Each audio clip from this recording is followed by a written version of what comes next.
Ready when you are. Good morning. I'm Shock Doc radio personality, Howard Stern, and welcome to the morning show here on satellite radio. If you're a first-time listener today, let me tell you a little bit about myself. I was born January 12, 1954 in New York, New York, to Ben and Ray Stern. I lived there my whole life and did move away when I graduated high school and went on to college. To Boston University, where I earned a 3.8 GPA in Bachelor's in Communications.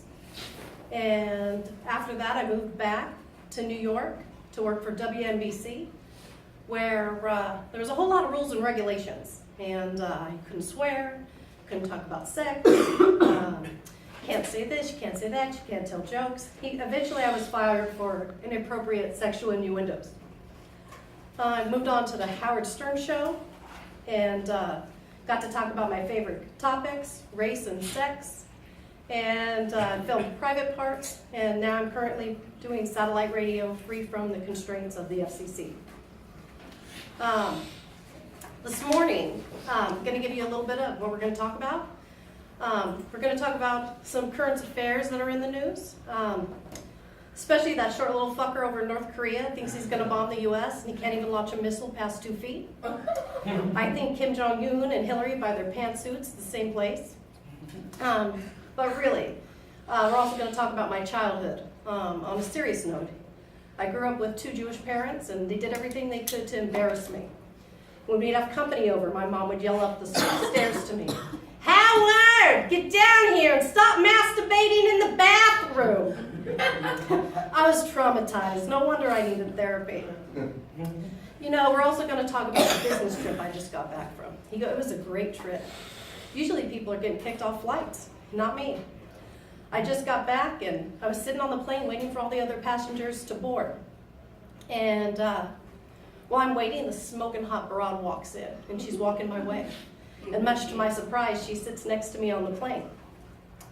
Before I even knew it, I blurted out, "Business or pleasure?" She turned to me and smiled. She said, "Business." She told me that she was going to the annual Nymphomaniacs of America convention in Boston. Oh my God, what were the chances? Trying to remain calm, I asked her her business role at the convention. She said she was a speaker and a lecturer.